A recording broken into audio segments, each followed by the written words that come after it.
اعوذ باللہ السمیع العلیم من الشیطان اللعین الرجیم بسم اللہ الرحمن الرحیم الحمد للہ والصلاة والسلام علی اہلہا واللعنۃ الدائمۃ علی اہلہا اما بعد فقد قال الشہید الباقر الصدر ذوبوا فی الامام الخمینی کما ذاب ہوا فی الاسلام۔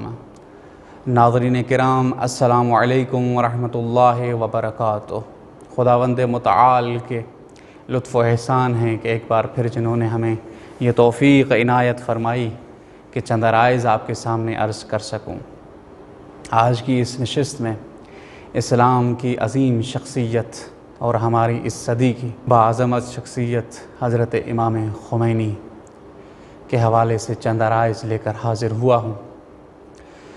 جس جملے کا، جس گفتار کا انتخاب سرنامہ کلام کے طور پر میں نے کیا تھا، وہ ایک شہید سرزمین شہداء عراق سے ایک شہید کا جملہ ہے۔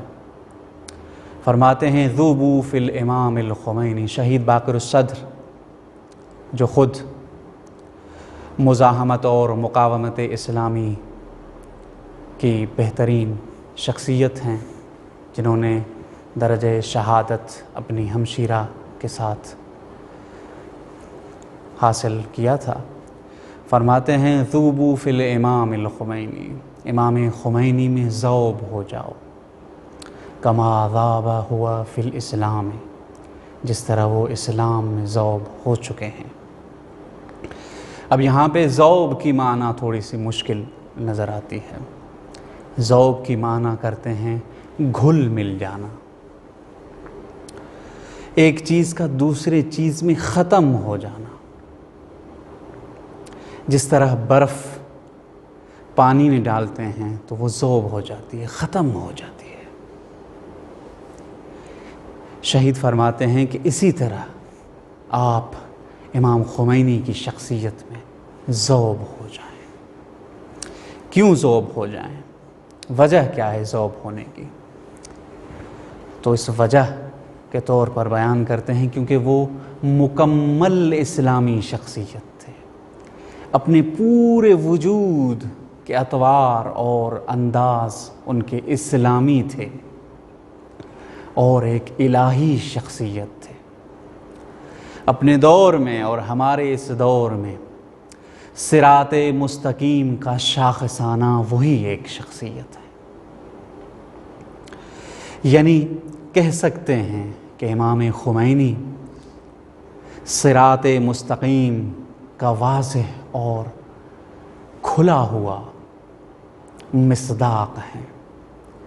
در حقیقت یہ گھل مل جانا امام کی شخصیت میں اسلام میں گھل مل جانے کے مترادف ہے۔ بس جو شخص امام کی شخصیت میں گھل مل جائے وہ شخص اسلامی اور الہی بن جاتا ہے۔ جو شخص امام سے دوری اختیار کرتا ہے تو وہ دراصل امام سے دوری اختیار نہیں کرتا، بلکہ اسلام اور خداوند متعال سے دوری اختیار کرتا ہے۔ اب سوال پیدا ہوتا ہے کہ امام خمینی اسلامی اور الہی شخصیت کیسے ہے؟ کیوں؟ دلیل کیا ہے آپ کے پاس؟ تو انہی کی زندگی کا ایک واقعہ ہے۔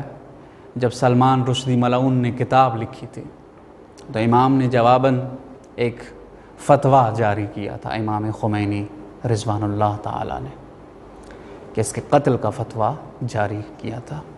ایران کے ہائی رینکنگ سیاسی شخصیات امام کے حضور آتے ہیں اور کہتے ہیں کہ ہم نے سنا ہے کہ آپ نے سلمان رشدی ملعون کے خلاف فتویٰ صادر کیا ہے، فتویٰ واپس نہیں لیں، فقط یہ کریں کہ وہ فتویٰ میڈیا کے حوالے نہ کریں، اخبارات کے حوالے نہ کریں، اخباروں میں نہ آئے۔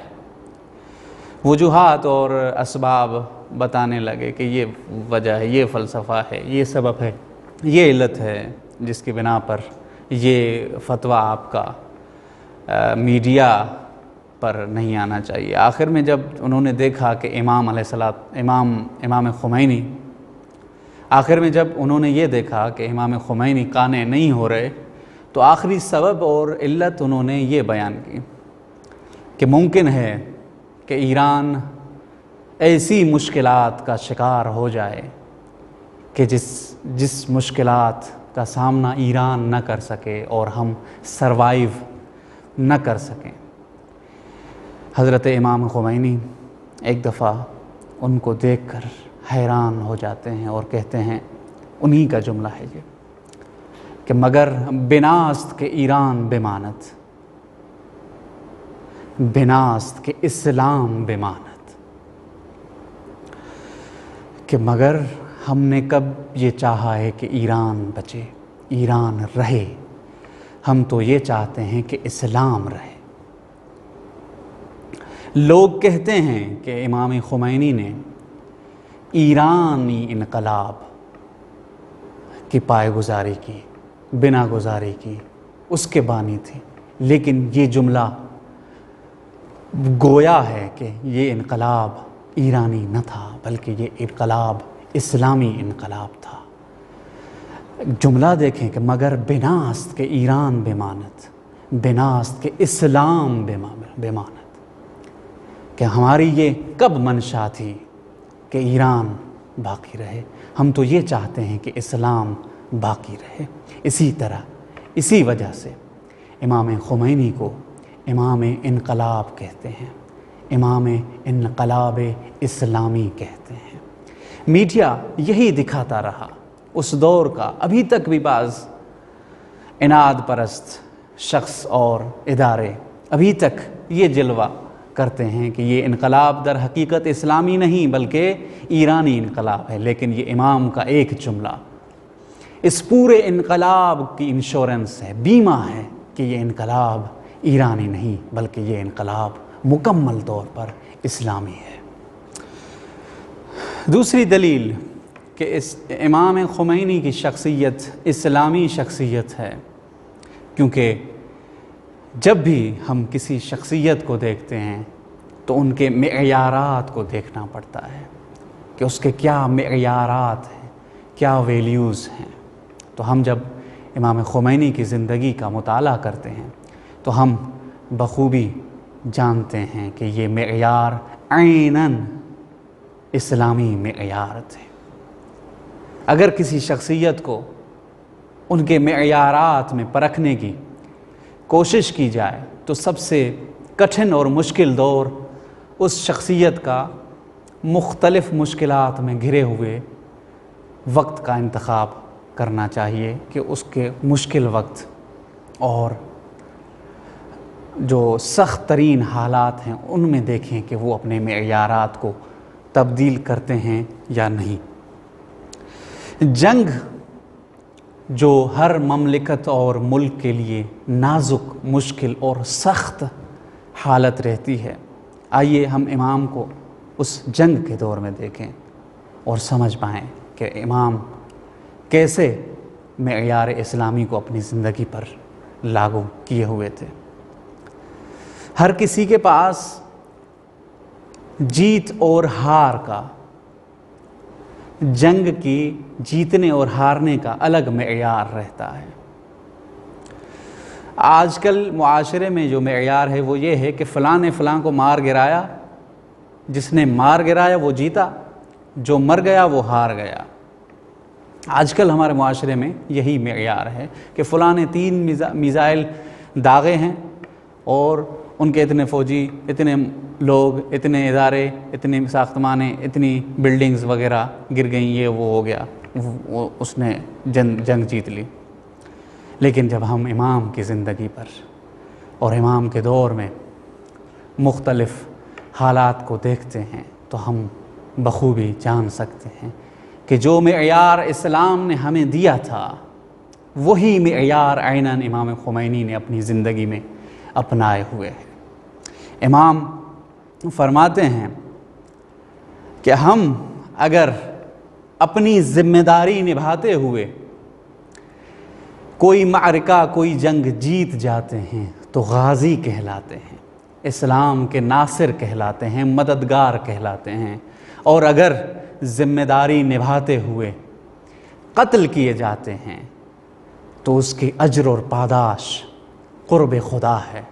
اس کی اجر اور پاداش ایسی زندگی ہے کہ جس زندگی کا شعور یہ جہان نہیں رکھتا۔ جس طرح قرآن فرماتا ہے کہ شہید زندہ ہے لیکن آپ کو اس کی زندگی کا شعور نہیں۔ عیناً امام فرماتے ہیں کہ ہم اگر قتل کیے جاتے ہیں تو ہمیں ایسی زندگی ملتی ہے کہ جس زندگی کا شعور آپ نہیں رکھتے، بلکہ ہم درجہ شہادت پہ فائز ہو جاتے ہیں۔